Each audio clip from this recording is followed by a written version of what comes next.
Bonjour à tous, je suis Hugo Martin. Voici l'actualité que je vous apporte dès maintenant. Après avoir répété à grands cris qu'il avait gagné, le ton de Donald Trump semble maintenant avoir changé. Il paraît contrarié que personne ne se présente pour aider l'Amérique. Il a commencé à menacer que, si les autres n'aident pas, alors il s'en occupera plus tard. En plus de cela, il parle de pendre les médias dans son propre pays, parce que plusieurs médias américains ont exposé ce qu'ils considèrent comme la défaite de Trump, et Trump qualifie cela d'acte de trahison. Apparemment, dans ce style de politique, chaque mauvaise manchette devient une trahison, et chaque rappel à la réalité devient un sabotage. Mais pendant que Trump semble maugréer et se débattre, Israël poursuit tranquillement son travail. Il ne semble pas particulièrement inquiet. Alors que les yeux du monde sont braqués sur l'Iran, au même moment, un Gaza partie 2 est en train de se dérouler au Liban. Des millions de personnes ont été déplacées de chez elles. Des produits chimiques interdits comme le phosphore blanc sont utilisés contre des gens. Si l'on compare les attitudes de l'Amérique et d'Israël dans cette guerre, le contraste est frappant.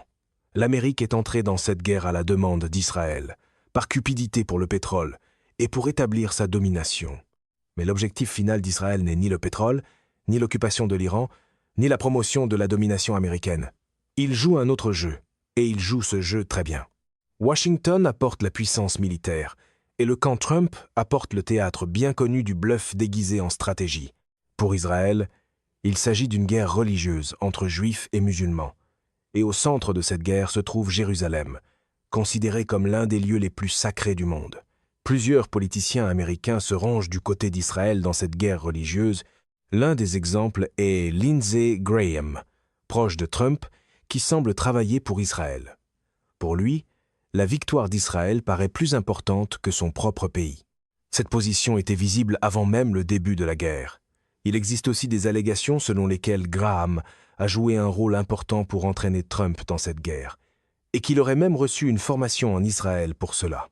La même ligne de pensée se retrouve dans une déclaration faite en 2018 par l'actuel secrétaire américain à la guerre, Pete Hegseth. Lors d'un événement à Jérusalem, il a soutenu qu'il n'y avait aucune raison pour que le temple ne puisse pas être reconstruit sur le mont du temple.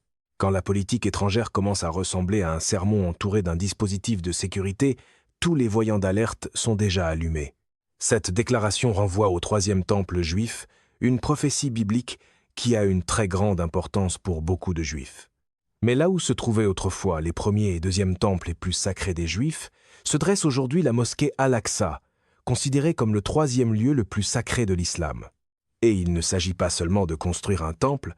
Une semaine à peine avant l'attaque américano-israélienne contre l'Iran, l'ambassadeur des États-Unis en Israël, Mike Huckabee, a été interrogé sur son appui à la revendication d'Israël sur un territoire allant du Nil à l'Euphrate.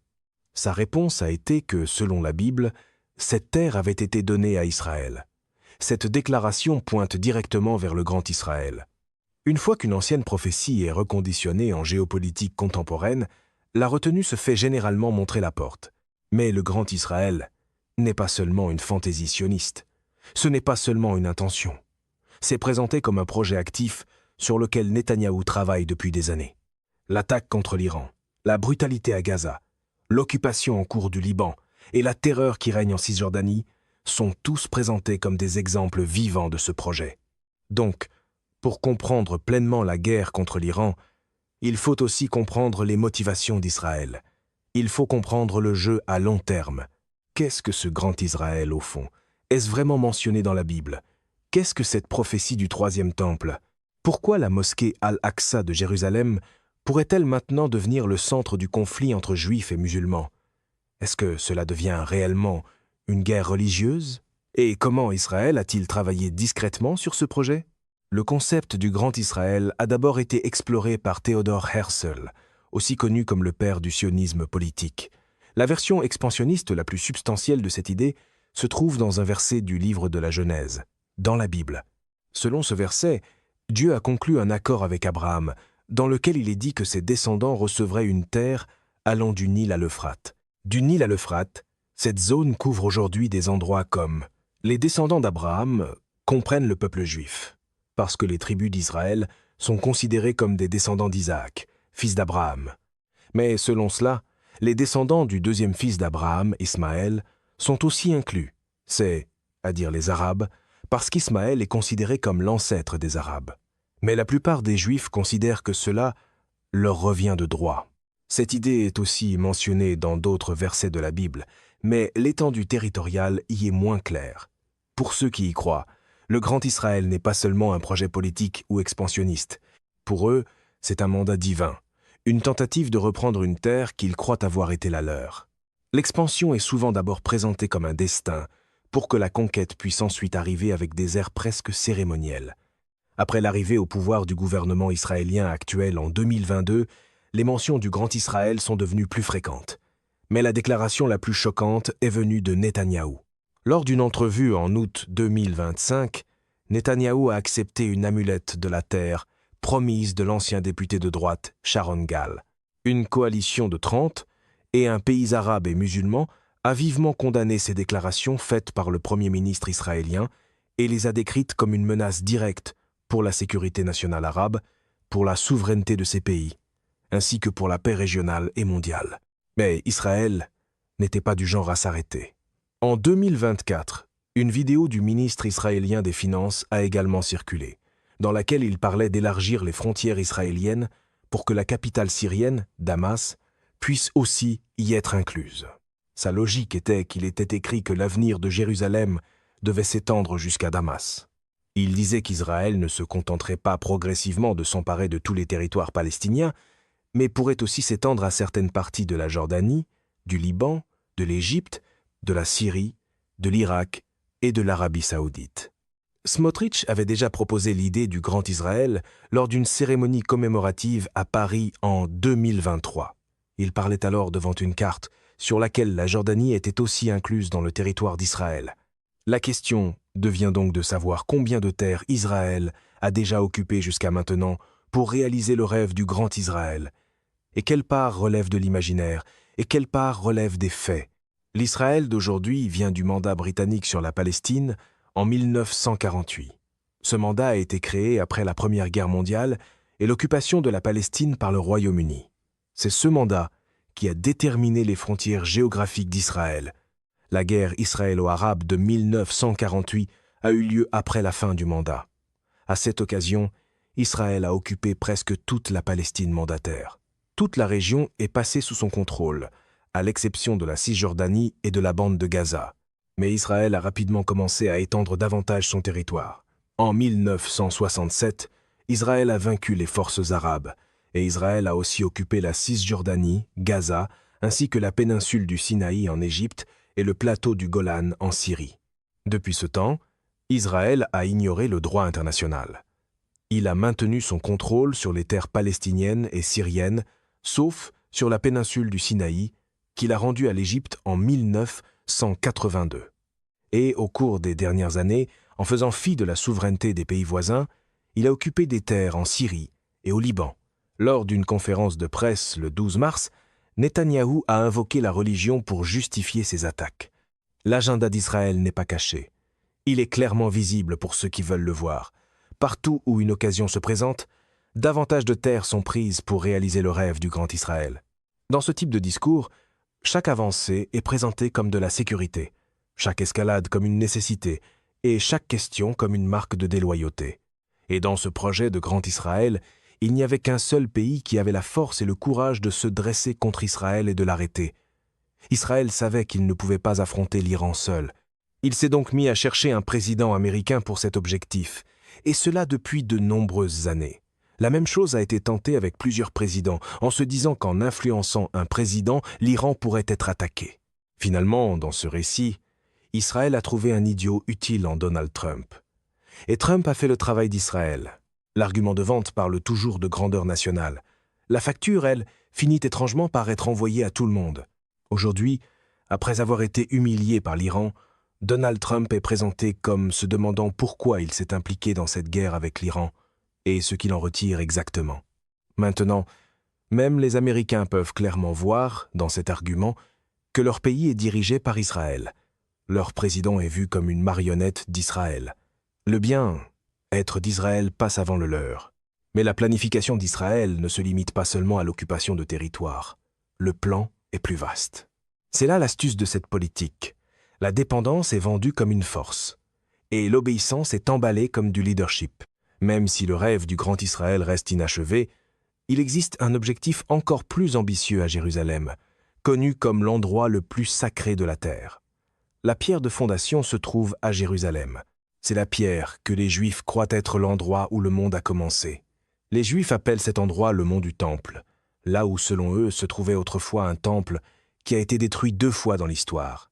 Le premier temple a existé de 1000 avant notre ère à 586 avant notre ère et a été construit par le roi Salomon, puis détruit par les Babyloniens. Le deuxième temple a existé de 515 avant notre ère à l'an 70 et a été détruit par les Romains après l'avènement du christianisme. Le site du deuxième temple abrite aujourd'hui le complexe d'Al-Aqsa, qui comprend la mosquée Al-Aqsa elle-même, considérée comme le 3e lieu le plus sacré de l'islam. Les musulmans considèrent que c'est l'endroit d'où le prophète Mahomet est monté au ciel. La structure a été construite par le calife omeyyade Abd al-Malik ibn Marwan entre 691 ou 692 de notre ère.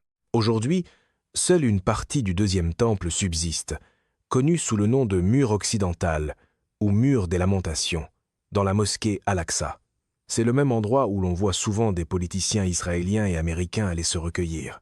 Jérusalem est un foyer constant de tensions depuis le début de l'occupation israélienne en 1967. D'un côté se trouvent les musulmans et de l'autre se trouvent les groupes qui veulent un contrôle juif complet de cet endroit. Pour les Palestiniens et les musulmans du monde entier, la mosquée Al-Aqsa est un symbole de leur religion et de leur identité. Mais pour beaucoup d'Israéliens, c'est l'endroit où le 3e temple juif devrait être construit. Et selon de nombreux sionistes convaincus, le 3e temple ne peut pas être construit tant que la mosquée Al-Aqsa n'est pas démolie et que l'ensemble de l'esplanade n'est pas purifié. C'est pourquoi cet endroit est régi depuis des décennies par un arrangement international qui lui donne exclusivement le statut de sanctuaire religieux islamique. Un sol sacré devient particulièrement dangereux quand des politiciens commencent à traiter la prophétie comme un permis de construction. Il est vrai que les principaux chefs religieux juifs se sont opposés à l'idée d'un 3e temple. Mais malgré cela, au cours des dernières décennies, la demande de démolir la mosquée et de construire un 3e temple a reçu un appui religieux et politique. Mais selon l'érudition juive, le 3e temple ne peut être construit que lorsque le Messie viendra et instaurera le royaume de Dieu. Et la récente conférence de presse de Netanyahou est présentée comme montrant clairement qu'il travaille dans cette direction. Donc, Netanyahou est montré comme étant occupé à accomplir cette prophétie. Mais la question devient alors de savoir quel intérêt les Américains ont dans tout cela. Certains semblent avoir un angle religieux, tandis que d'autres semblent avoir un angle politique. Plusieurs chrétiens sionistes considèrent le Grand Israël comme l'accomplissement d'une prophétie biblique et disent qu'il est très important de faire cela avant la fin du monde. Certains chrétiens américains croient que la construction du 3e temple ouvrira la voie au retour de Jésus. Alors, bien sûr, dans cette vision du monde, s'il faut prendre certaines mesures extrêmes pour cela, qu'il en soit ainsi. Pour le camp aligné sur Trump, la théologie et la télévision se retrouvent souvent au même pupitre et lisent le même texte. Mais la politique est clairement en jeu. Il ne s'agit pas seulement de religion. Le secrétaire américain à la guerre, Pete Hegseth, a aussi dit à des participants en 2018 que Trump était le meilleur dirigeant pour eux. Il est uniquement dans leur intérêt que Donald Trump reste au pouvoir, parce qu'il peut faire ce qu'il veut dans cette région lorsqu'il y a de vrais croyants assis à Washington, district de Columbia, pour le soutenir. Au même moment, le sénateur américain Lindsey Graham a qualifié cela de guerre religieuse et a dit que ce serait un moment décisif pour les années à venir et que Trump serait toujours là avec cela. La véritable question est donc de savoir jusqu'à quel point cette guerre est déjà devenue une guerre religieuse. Selon des rapports, certains soldats des forces israéliennes et même certains soldats américains portent des écussons du 3e temple sur leurs uniformes. Des soldats israéliens ont aussi été vus avec des bannières de la conquête d'Al-Aqsa sur leurs véhicules militaires. Mais l'indication la plus claire, dans ce cadrage, est que l'ayatollah Khamenei était la première cible des États-Unis et d'Israël dans cette guerre. Il n'était pas seulement le chef de l'État iranien, mais aussi un chef religieux. Il était considéré comme le chef des musulmans chiites dans le monde entier et a été assassiné pendant le mois du Ramadan. La question soulevée est de savoir si les conséquences de cela ont même été prises en compte. Est-ce que cela créera du ressentiment parmi les musulmans du monde entier, en particulier chez les musulmans chiites, pour des décennies? Cela pourrait déclencher de nouveaux conflits, ou peut être que le but était justement de lancer de nouveaux conflits. Ce soupçon mène à une autre question. Est-ce pour cela qu'Israël a mené des opérations sous faux pavillon dans d'autres pays du Moyen-Orient, comme l'Arabie saoudite et Chypre, afin de favoriser un conflit avec l'Iran pour que tous les pays attaquent l'Iran, pour que les pays du Moyen-Orient se battent et s'affrontent entre eux, puis qu'Israël se proclame chef de toute la région? Tout ce que l'on peut dire, selon les experts mentionnés ici, c'est qu'il est devenu clair que l'objectif de cette guerre commencée par Israël est d'augmenter le nombre de victimes. Et si cela mène à la destruction de l'économie mondiale, alors cela aussi est considéré comme acceptable. L'objectif est de détruire l'Iran en utilisant les États-Unis afin qu'Israël puisse devenir une superpuissance régionale, puis détruire les nations du Golfe, entraîner la Turquie dans la guerre et finalement créer le Grand Israël. Et quelque part dans ce spectacle, l'habitude trumpiste reste la même. Appeler l'escalade de la fermeté, puis appeler les retombées la faute de quelqu'un d'autre. En fait, l'argument va encore plus loin et affirme qu'Israël veut que l'Iran et les États-Unis s'infligent de lourds dommages l'un à l'autre, afin qu'Israël ressorte plus fort et plus puissant après cette guerre. Il est aussi décrit comme rêvant de prendre le contrôle de l'Asie de l'Ouest et de l'Afrique du Nord. Les croyants du Grand Israël et du Troisième Temple croient que tout cela fera entrer un âge d'or, où la suprématie juive existera et où le reste des pays sera sous son influence ou son contrôle, oui, y compris l'Amérique. Netanyahou lui-même est présenté comme ayant pointé vers cela au milieu de la guerre. Quand la bataille pour la domination régionale et la prophétie religieuse commencent à se chevaucher, les conflits deviennent encore plus compliqués et leur impact ne se limite pas à une seule région. Il ne se limite pas non plus à une seule génération. Les conséquences de tels conflits peuvent souvent durer des décennies et se faire sentir pendant des siècles.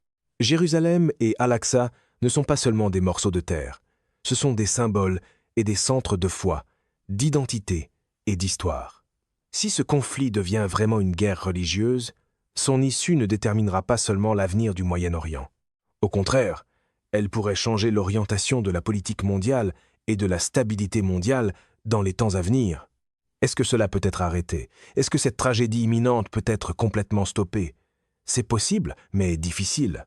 Pour cela, le peuple américain devrait se réveiller et comprendre comment Israël l'utilise, et comment il a fait de son président une marionnette. Alors, il pourrait être possible que ces pas croissants d'Israël et la création du Grand Israël soient remis à plus tard pour le moment. Difficile, mais pas impossible. Merci de m'avoir suivi. Je suis Hugo Martin. Abonnez-vous et activez la cloche pour ne rien rater. À demain.